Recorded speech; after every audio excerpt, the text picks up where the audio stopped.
Bueno, vamos a orar, poner este tiempo en manos del Señor y así pedirle que Él tenga gracia sobre nuestras vidas y podamos desarrollar este texto que el hermano Wilson nos compartió. Así que oremos. Amado Rey, Padre Santo, te damos gracias, Señor, por permitirnos una vez más abrir las Escrituras y buscar, Señor, tu consejo. Sabemos, Señor, que es un privilegio que tú nos concedes. Permítenos, Señor, atesorar tu palabra, la sabiduría que viene de lo alto, que es de provecho para nuestras vidas. Señor, sabemos que en nuestra propia humanidad no entenderemos, malinterpretamos y no aplicamos. Por ello, Señor, te pedimos que sea concedida tu gracia para que podamos apreciar la palabra de Dios como ese tesoro invaluable que tenemos, que tú nos has dejado, ese manual de vida, de instrucción y que es de provecho para cada uno de nosotros. Permíteme, Señor, compartir tu palabra con temor y con reverencia. Todo esto, Señor, lo ponemos delante de ti y lo oramos en el nombre de Cristo Jesús. Amén. Muy bien, podemos sentarnos.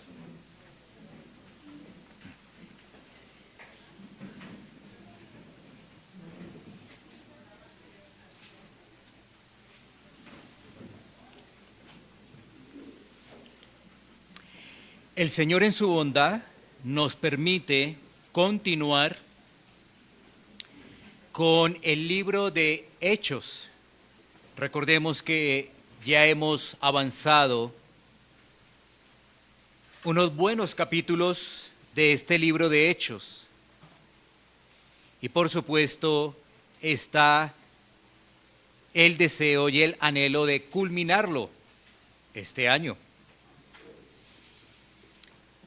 Esta sería la predicación número 63 del libro de Hechos. Y nos corresponden entonces los versículos 8 al 20. La última vez compartimos Hechos 19 del 1 al 7. Así que primero hagamos una breve introducción sobre el tema que vamos a desarrollar, cuyo título es el siguiente: los frutos poderosos de la predicación de la palabra.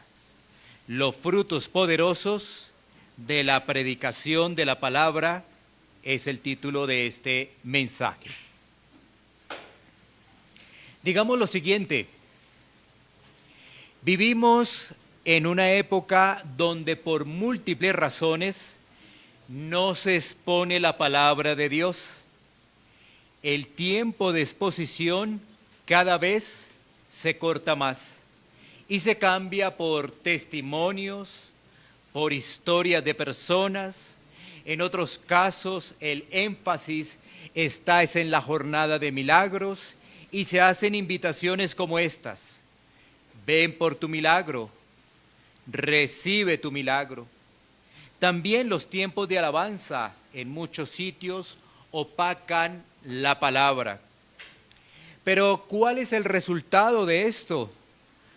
En muchas ocasiones, cristianos débiles, personas que dicen ser cristianas y frente a las pruebas se van diluyendo. También tenemos que en muchos casos no son cristianos, ya que solamente están en esos sitios por modas o porque les parece muy organizado su estructura, o simplemente el emocionalismo hace parte de esas vidas. Pero la pregunta es: ¿dónde queda la exposición de la palabra de Dios? ¿Dónde queda la enseñanza de la palabra de Dios? Entendiendo lo siguiente: que la fe viene por el oír y el oír la palabra de Dios. Este pasaje que vamos a desarrollar una vez más nos recuerda la importancia de la palabra y su fruto.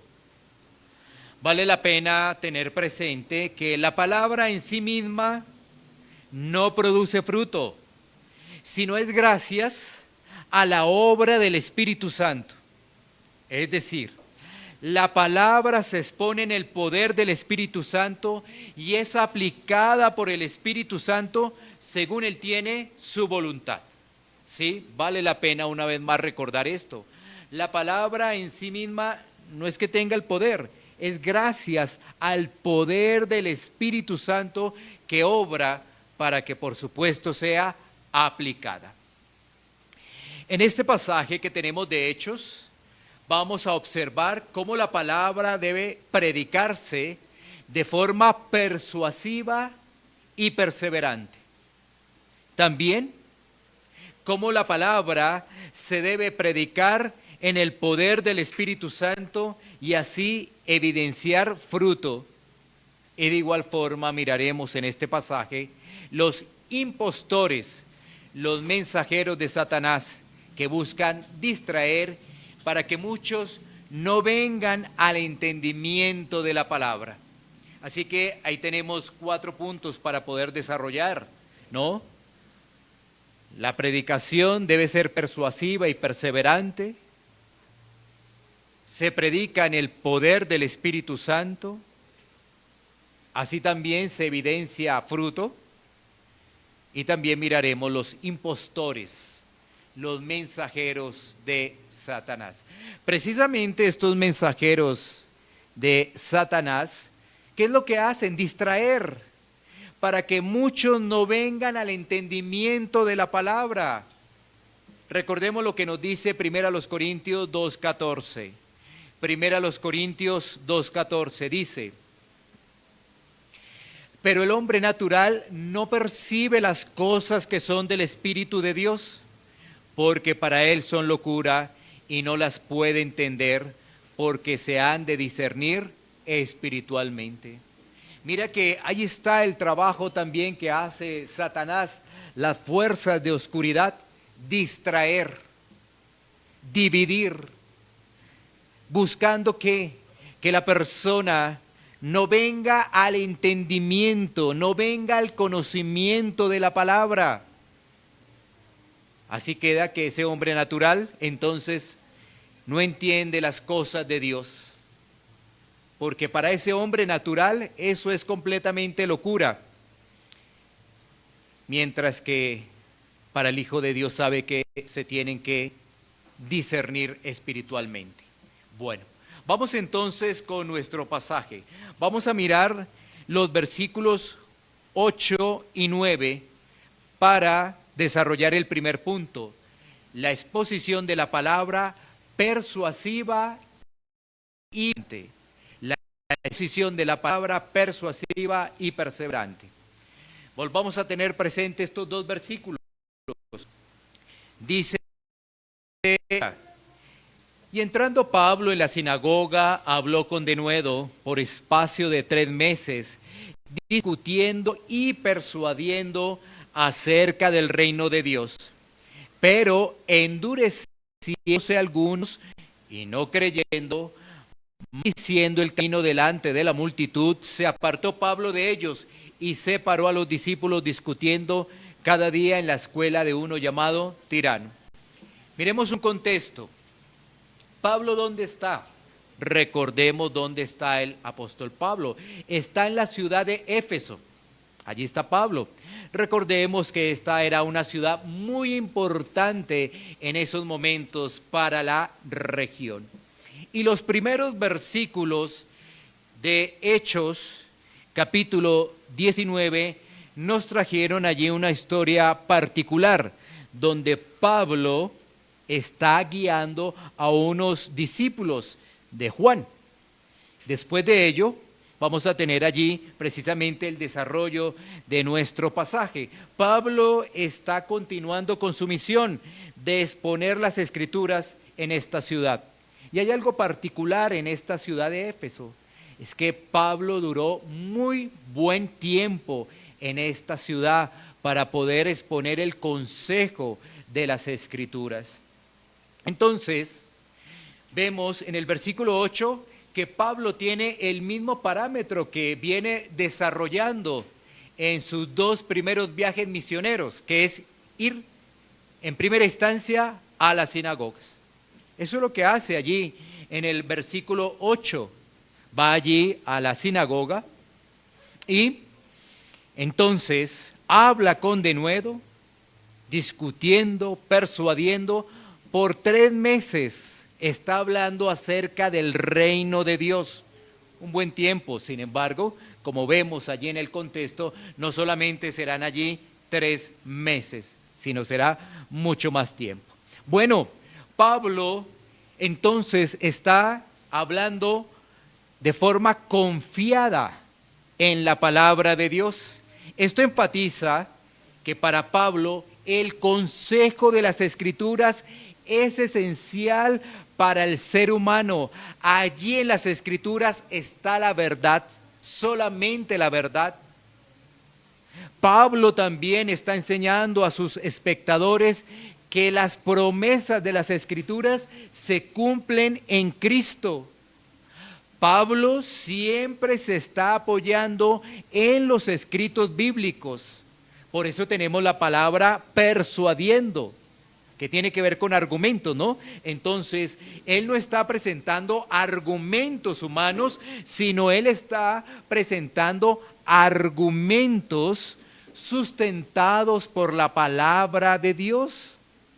Es decir, él no está hablando bajo su propio entendimiento o lo que él conocía como tal. No, él deposita su confianza en el entendimiento de las Escrituras que provienen, por supuesto, de la iluminación del Espíritu Santo. Entonces, observamos lo esencial que es dentro del plan de Dios exponer las Escrituras. No centrarnos en ideas de hombres, ya que esto solo distrae y genera falsas expectativas. Así que esto también nos deja unas preguntas para reflexionar, y son las siguientes. ¿Por qué para muchas personas las Escrituras son aburridas? ¿Por qué a muchos no les gusta escudriñar las Escrituras? ¿Por qué a muchos solo les gusta los pasajes de las promesas y no todo el consejo de Dios? Son preguntas que a veces se deben generar y que cada persona debería examinarse a la luz si se hace llamar cristiano.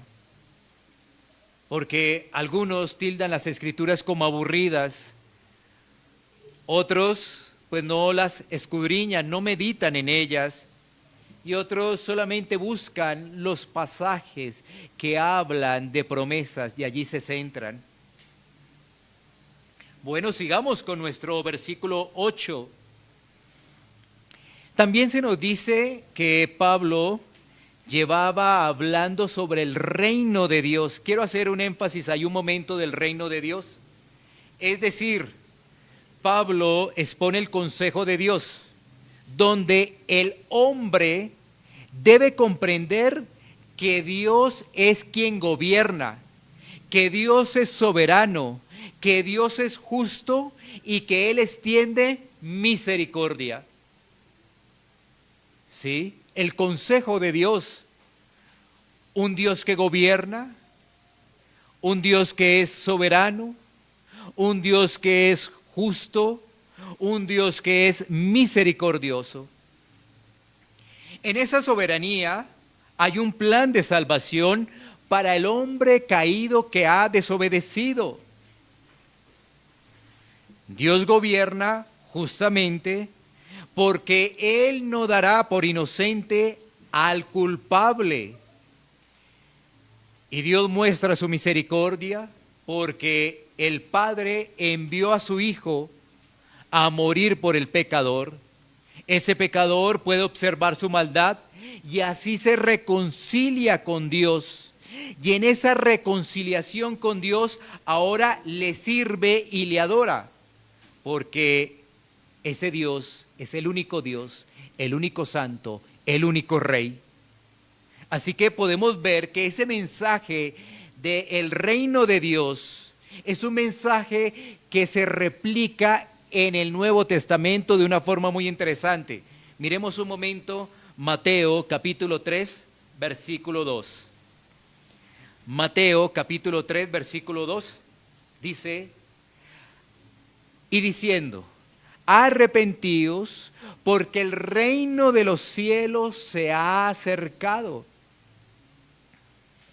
Este fue el mensaje de los profetas. Este fue el mensaje de Juan el Bautista, este fue el mensaje de Jesús y también el mensaje de los discípulos allí en el libro de Hechos. Y este es el mensaje que debemos seguir proclamando. Dios gobierna, Dios es soberano, Dios es justo, Dios es misericordioso. Ese es el mensaje que se debe seguir proclamando, que lo escuchamos en el Antiguo Testamento por los profetas. Fue replicado por Juan el Bautista, fue afirmado por nuestro Señor Jesucristo y continuaron los discípulos allí en el libro de Hechos. Bueno, pero ¿qué pasa con este mensaje? El mensaje de un Dios que gobierna, de un Dios soberano, de un Dios justo, de un Dios misericordioso. ¿Qué es lo que pasa? Bueno, tenemos allí una luz en el versículo 9.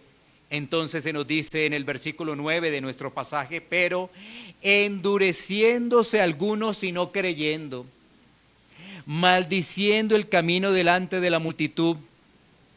¿Qué vemos entonces? Unos creen, pero otros lo desechan. Otros endurecen su corazón. ¿Pero por qué endurecen su corazón? Porque están rechazando la verdad, están rechazando el consejo de unidad de las Escrituras. Porque uno diría, los fariseos, los estudiosos de la ley, bueno, ellos tenían conocimiento de las Escrituras, pero ¿cómo la observaban? Para su propio beneficio. Tenían un entendimiento no adecuado de esas Escrituras. Entonces aquí estamos viendo que ellos están rechazando la verdad. Esa unidad de las Escrituras la están rechazando. Y qué peligro observar las Escrituras de una manera subjetiva. Eso es peligrosísimo. Esto sí, esto no. Esto sí me llama la atención, esto no. Eso realmente es peligrosísimo, ya que esto lo que va a producir es no obediencia y rechazo a algunas partes de las Escrituras. Ahora, estas personas que vemos allí en el versículo 9, no solamente rechazan, no solamente tienen un corazón endurecido, sino, ¿sabes qué? Maldicen. Es decir, no querían nada que ver con esas enseñanzas de Pablo. ¿Qué hace Pablo? Bueno, lo de siempre, que vemos el mismo parámetro en el libro de Hechos, es ir a buscar otro lugar donde seguir predicando, donde seguir exponiendo el consejo de las Escrituras. Y entonces, lo que él va a hacer es separar allí a los discípulos, se los lleva para continuar la instrucción y estar reunido en otro lugar. Así que cuando nosotros meditamos un poco en ese versículo 9, vamos a entender que rechazar el consejo de Dios es peligroso. Hoy en día muchas personas solo observan una parte de las Escrituras, como ya lo hemos afirmado. Eso hace que el corazón razone en su entendimiento y se guíe por su propio camino. Vamos a poner un ejemplo. La ley moral de Dios. Muchos piensan que esa ley era solo para el Antiguo Testamento. y sus corazones entonces la declinan y pierden realmente la esencia de lo que Jesús dijo en el Nuevo Testamento, que amarás a Dios y amarás al prójimo. Una persona no puede decir que ama a Dios y al prójimo si rechaza la ley moral de Dios. Esto es una clara contradicción. Así de importante es esta afirmación. Si yo digo que amo a Dios, pero rechazo su ley moral, esto es una clara contradicción. Cuando se rechaza esta verdad, la que estamos poniendo como ejemplo, que es la ley moral de Dios, ¿qué va a ocurrir con ese corazón? Ese corazón estará inclinado al egoísmo, sigue inclinado al egoísmo, haciendo un Dios en su propia mente y no mortificando las obras de la carne. Esto da como resultado que está caminando en rebeldía.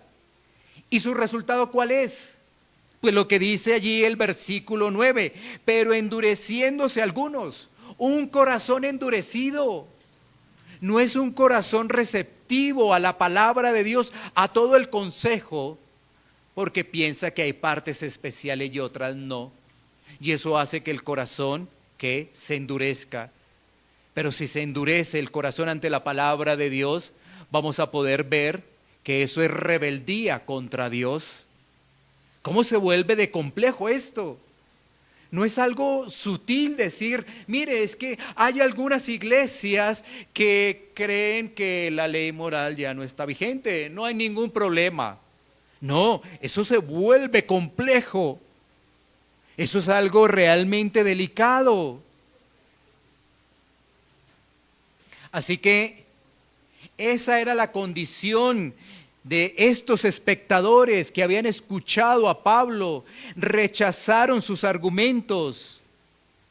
Ellos pensaban que seguían a Dios. Estaban tan seguros que el equivocado era Pablo, tan seguros que hasta maldijeron. Démonos cuenta. Ellos estaban completamente convencidos que el que estaba mal era Pablo. Pero vemos por las escrituras que tenían era un problema, un corazón endurecido. Ese era el problema, por eso ellos pensaban que el que estaba mal era el apóstol Pablo. Como lo decíamos anteriormente, hoy en día tenemos muchas personas que les sucede lo mismo. Está el popular, a mí no me parece, yo pienso esto que dice el pasaje. O también dicen, es que a mí me parece que esto es legalista, que esto parece ya muy fanático. Esas son palabras muy populares de hoy en día, que cada vez más personas se suman a decir, a mí no me parece esto que dice las escrituras.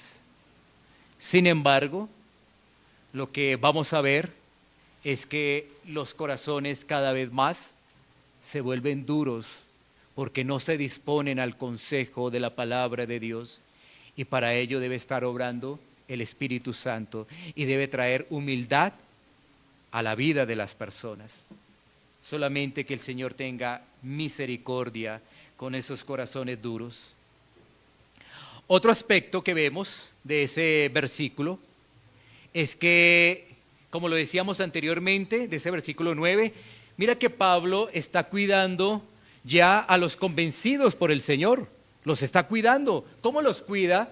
Pues se los trae para que puedan seguir desarrollando la instrucción. Los está separando. ¿Con qué fin? Seguir discipulándolos. Ese era el fin, seguir instruyéndolos. Y esa era una tarea constante, constante. ¿Qué quiere decir todo esto? Que eso no se hace de la noche a la mañana, no, era algo constante. Adicionalmente, también podemos observar el hambre que tenía Pablo de exponer la palabra y también de aquello de escucharla. Qué interesante. El hambre que tenía Pablo de exponer la palabra, pero también las personas tenían hambre de escuchar la palabra de Dios. ¿Por qué? Mira que se nos está hablando allí de que discutiendo cada día en la escuela de uno llamado Tirano. Bueno, sobre este tirano no hay mucha información, pero podemos decir lo siguiente. Este personaje, Tirano, según mencionan, daba sus enseñanzas. Era una escuela de dar enseñanzas allí, un lugar donde se impartían enseñanzas. Él lo hacía, este Tirano, en horario de la mañana. Y, por decirlo para entendimiento, es como si Pablo hubiese tomado en arriendo ese lugar, y a él le correspondía después. Pero a él le tocaba en un horario difícil. ¿Por qué? Por ejemplo, el horario del mediodía, donde empieza a haber calor, donde también está el tema de la alimentación. Pero eso no era impedimento para que Pablo expusiera las Escrituras y las personas escucharan el consejo de Dios. ¿Sí? A pesar de esa adversidad, de tener un lugar no acorde al horario que ellos querían, sino al horario impuesto, porque allí estaba este tirano, eso no era impedimento para seguir avanzando en la explicación de las Escrituras. Bueno, ahora eso nos permite seguir avanzando. Continuemos con los versículos 10 al 12, 10 al 12, donde miramos la predicación en el poder del Espíritu Santo. La predicación en el poder del Espíritu Santo. Versículos 10 al 12 dice: así continuó por espacio de 2 años, de manera que todos los que habitaban en Asia, judíos y griegos, oyeron la palabra del Señor Jesús. Y hacía Dios milagros extraordinarios por mano de Pablo, de tal manera que aún se llevaban a los enfermos los paños o delantales de su cuerpo, y las enfermedades se iban de ellos y los espíritus malos salían. Vemos entonces en esta sección que Pablo continúa firme en la enseñanza de las Escrituras y lo hace allí por 2 años. Es constante. Bueno, Pablo entonces sigue hablando de Cristo. Pablo está entrenando a los futuros pastores de diferentes regiones. Gracias a Dios se dio todo ese tiempo para poder seguir entrenando a esos futuros pastores. Todo eso tenía un objetivo. ¿Cuál era? Seguir extendiendo el Evangelio. Pero también estamos viendo que oyen la palabra de Dios y que en medio de todo eso va acompañado con milagros, como lo dice el texto. Y aquí una vez más también podemos decir que el parámetro que ha venido desarrollando el libro de Hechos a través de la narración de Lucas se sigue repitiendo, ¿sí? Que es llevar la palabra y autenticar todo eso con milagros. Allí Lucas dice milagros extraordinarios. Recordemos que Lucas era médico. Entonces, uno pensaría, mirando este pasaje es que de ahí muchas congregaciones es que hacen las campañas de milagros. Bueno, sin embargo, si nosotros nos detenemos a ver ese texto, cuando vemos el versículo 10, nos está diciendo que lo primero que hay es la palabra del Señor. Oyen la palabra del Señor. Lo más importante, lo fundamental. Bueno, pero diría uno, es que de ahí sale. Sin embargo, sería bueno hacer algunas preguntas, ¿no? ¿Por qué? Porque mucho de eso, de esas posibles campañas, pues todo se hace basado, por ejemplo, en el emocionalismo, donde se centran más en el milagro que en el mensaje, donde aparentemente otros salen frustrados porque no han sido sanados, a otros se le han dicho que es que no son sanados, porque no tienen fe. Pero realmente todo eso, ¿por qué surge? Bueno, una vez más, surge porque no se estudia la palabra de Dios. Ahí radica el problema. No se estudia la palabra de Dios. Mira que cualquier estudiante de la palabra en amor debería plantearse por lo menos 3 preguntas sobre el tema de los milagros. Por lo menos, claro, para plantear estas preguntas tiene que leer uno las Escrituras. De lo contrario, no va a obtener una respuesta. Va a ser guiado es por hombres. Pero aquel que lee las Escrituras posiblemente se plantee estas preguntas. Primera, ¿cuál es el propósito de los milagros? Segunda, ¿cuál es el propósito del que hacía los milagros? Tercera pregunta, ¿por qué en las cartas paulinas no se hace un énfasis en los milagros? Mira, son preguntas de todo estudiante de las Escrituras. Pero si nosotros no tomamos en serio el consejo de Dios, bueno, va a ocurrir lo que sucede hoy en día y que ha pasado a través de la historia, ¿no?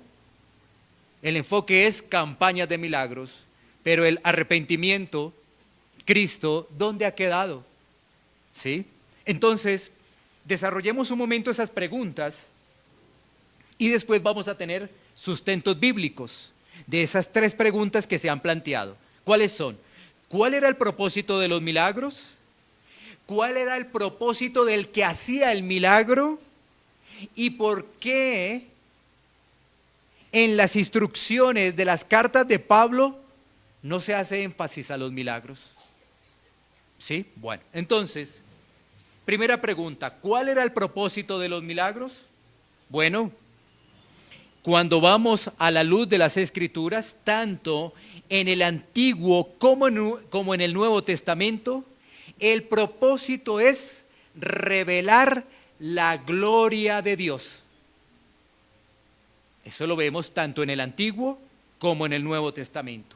Revelar la gloria de Dios. Segunda pregunta que hemos planteado, ¿cuál era el propósito del que hacía el milagro? ¿Cuál era el propósito del que hacía el milagro? Bueno, primero, certificar que el milagro venía de Dios, que el mensajero provenía de Dios y que el milagro tenía propósito en Dios. Todo tiene que ver con Dios, ¿no? Entonces, certificar que el milagro venía de Dios, que el mensajero lo enviaba a Dios y que el milagro tenía un propósito en Dios. Todo esto ya lo vamos a mirar con base a algunos pasajes. De ahí hemos sacado estas respuestas. Y tercero, ¿por qué en las instrucciones de las cartas paulinas no observamos el énfasis de los milagros? Bueno, es que la iglesia ya dependía de la gracia de Dios y sabía que su enfoque debía estar en parecerse a Cristo, en tener respuestas frente a las tribulaciones y persecuciones. También a la organización de la vida comunitaria y de iglesia. Es decir, el creyente estaba madurando. Su perspectiva ya era otra. Ya estaba descansando en la gracia de Dios. ¿Sí? Porque entonces esa gracia, lo que ahora busca el creyente es parecerse a su Salvador. Responder efectivamente frente a las persecuciones y las tribulaciones y por supuesto seguir afirmando la vida comunitaria entre los hermanos, la iglesia, el culto de adoración. Esos eran temas importantes en los cuales debía crecer, debía madurar aquel que ya había sido rescatado por la gracia de Dios. Allí están. Ahora miremos los soportes bíblicos. Tenemos 2 pasajes. Uno, un milagro, y el otro para observar el tema, digamos ya, de la iglesia como tal. Entonces, observemos un milagro. Tú sabes que hay bastantes milagros en las Escrituras. Y vamos a tomar el pasaje de Juan, capítulo 9, versículos 5 al 7. Juan, capítulo 9, versículos 5 al 7. Ustedes pueden tener muy presente este pasaje. Tiene que ver con el ciego de nacimiento, ¿no? Entonces, leamos esos versículos.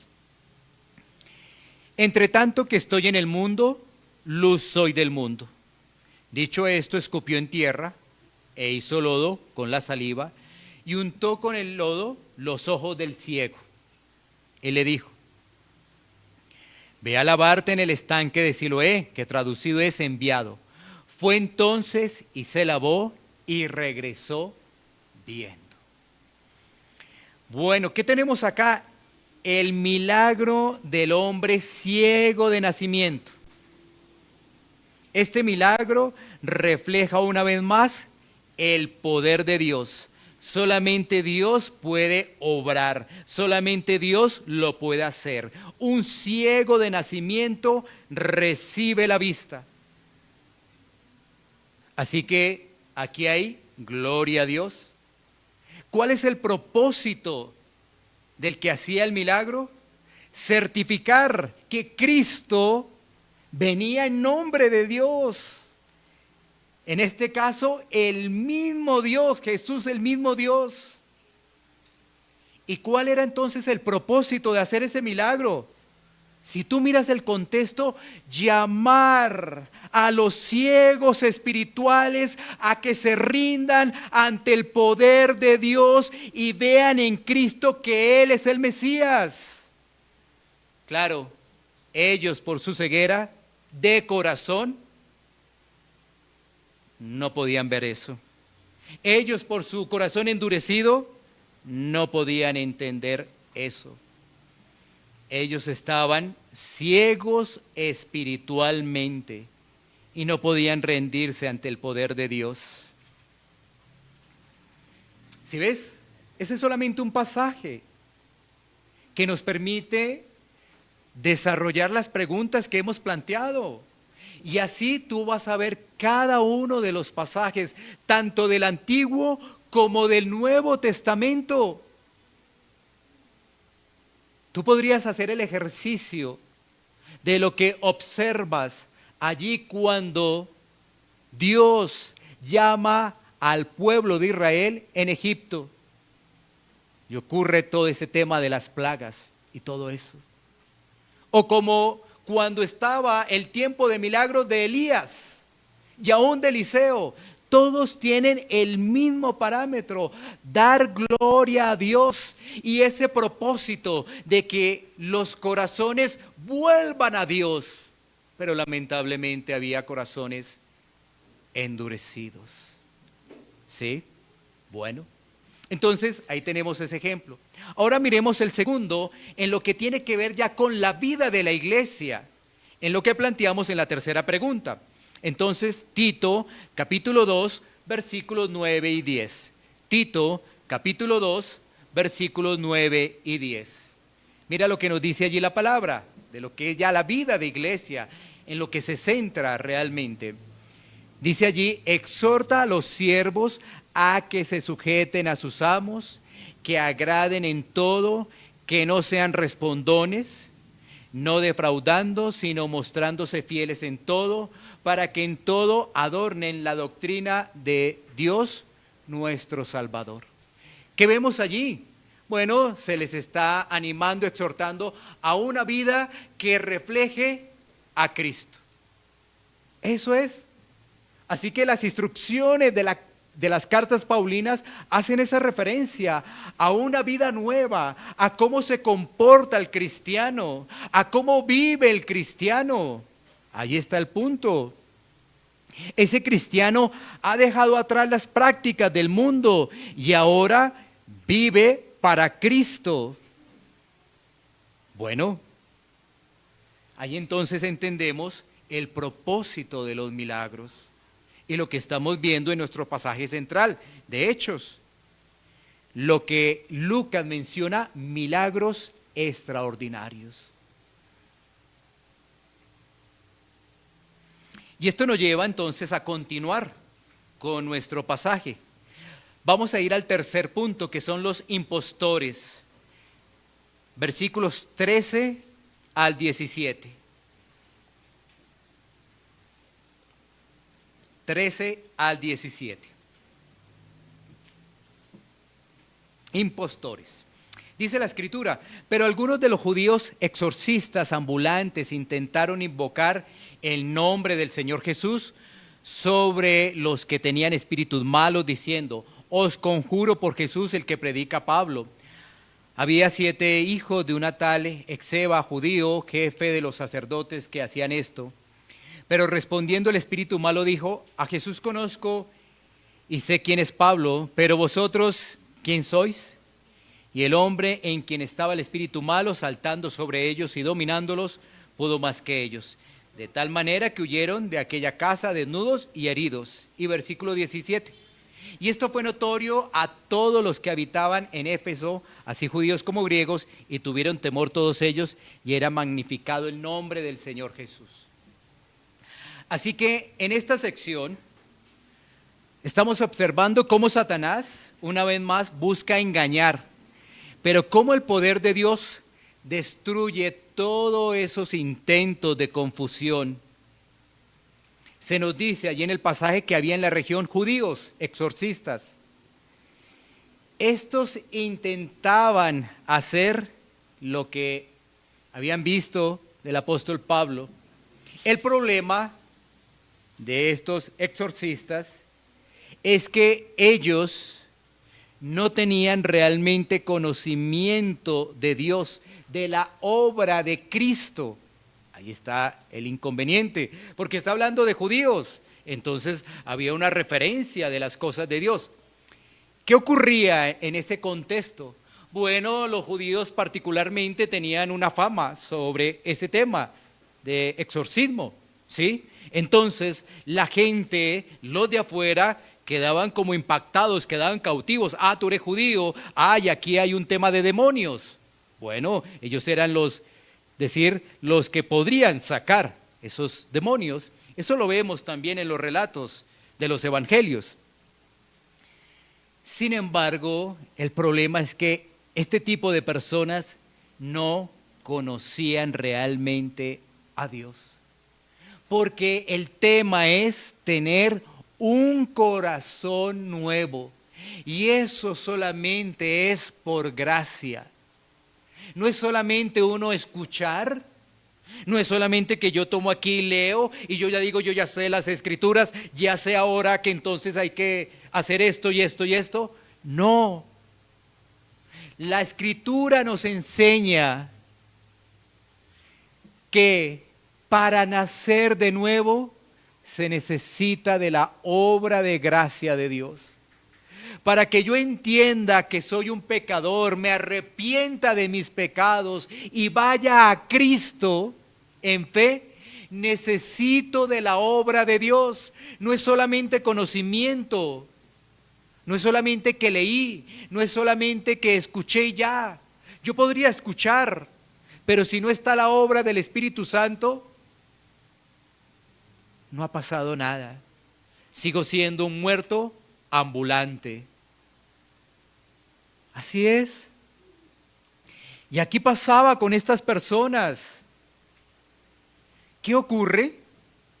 Más bien, como no conocen de Dios, reciben una reprimenda del espíritu malo.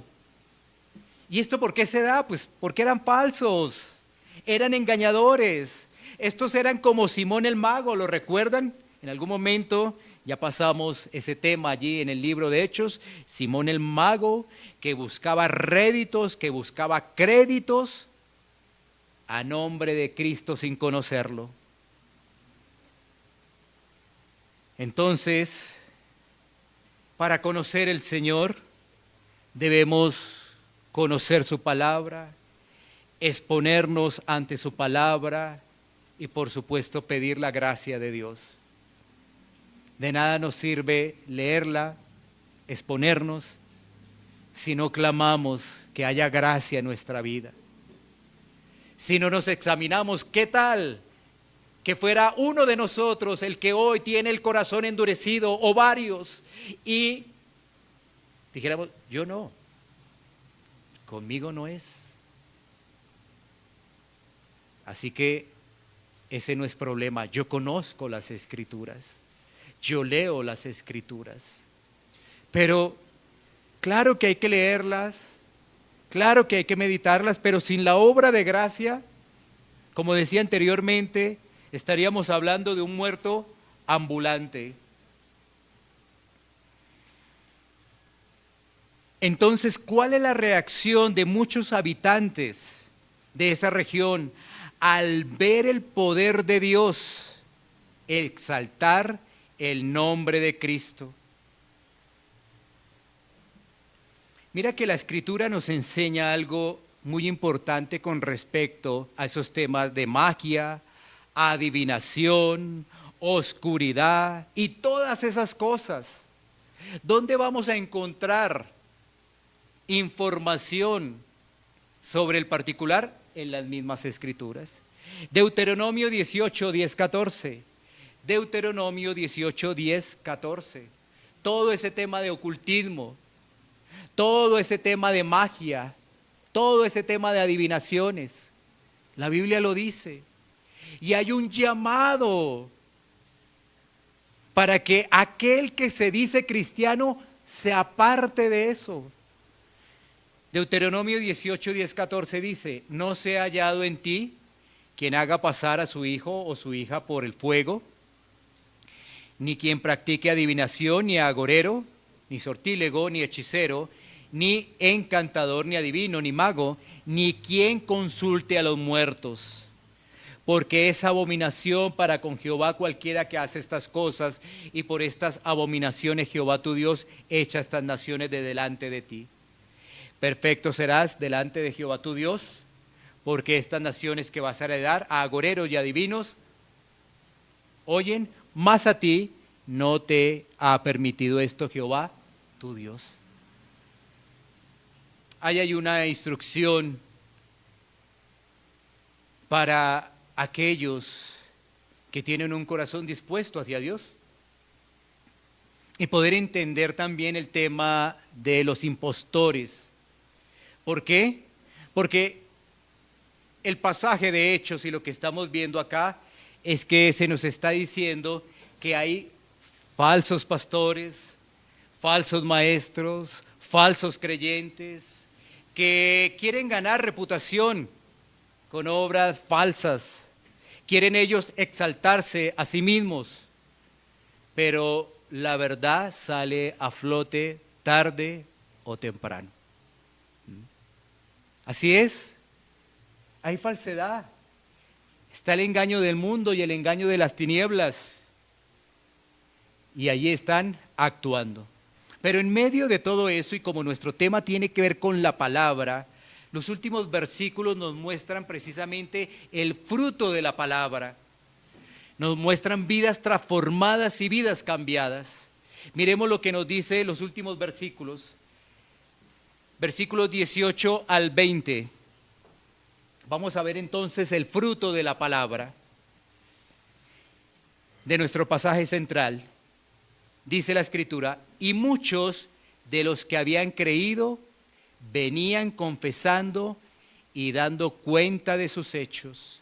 Asimismo, muchos de los que habían practicado la magia trajeron los libros y los quemaron delante de todos, y hecha la cuenta de su precio, hallaron que eran 50,000 piezas de plata. Así crecía y prevalecía poderosamente la palabra del Señor. Aquí hay unos aspectos muy interesantes con los que se cierra este bloque. La última parte es un resumen.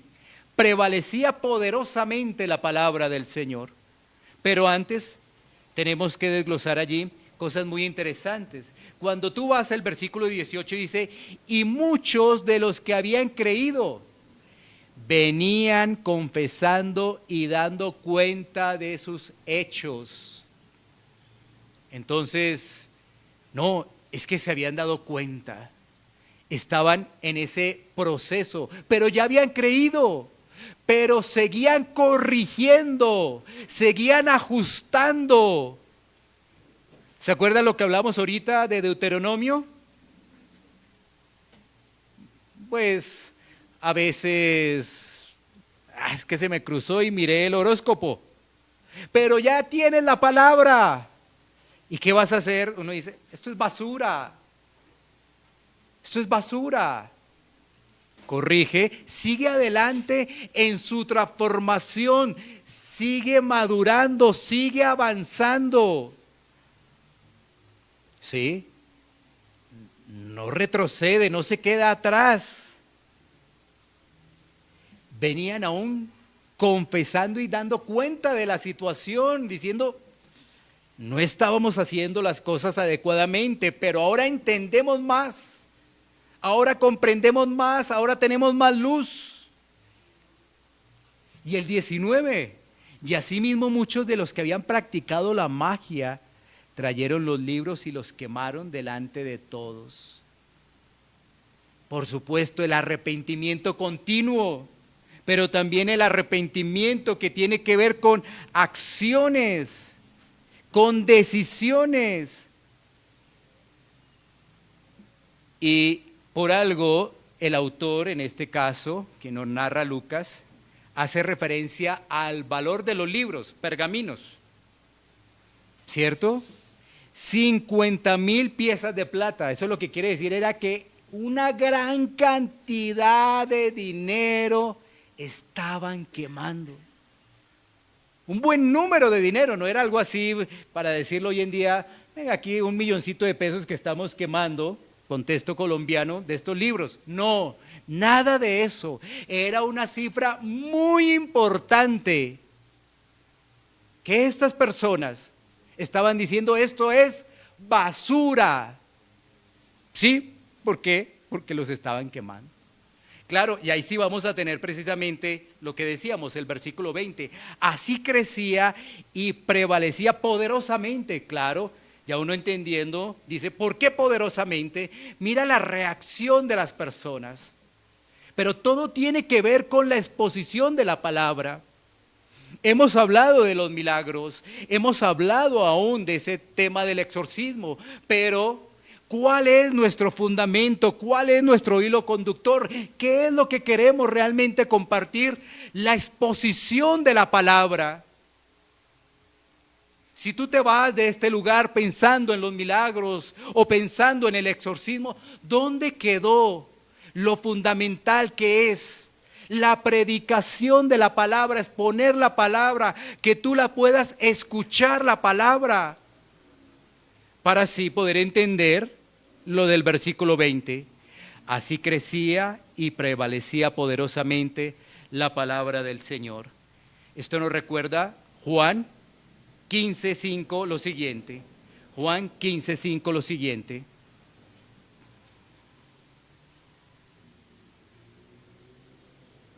Dice, yo soy la vid, vosotros los pámpanos, el que permanece en mí y yo en él, este lleva mucho fruto, porque separados de mí, nada podéis hacer.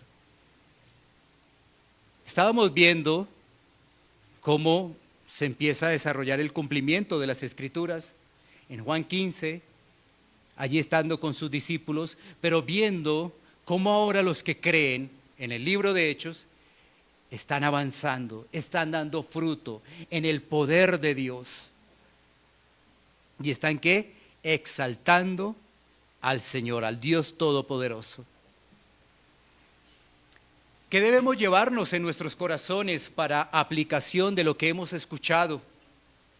Bueno, lo siguiente. Debemos comenzar por desear la palabra. Debemos desear la palabra.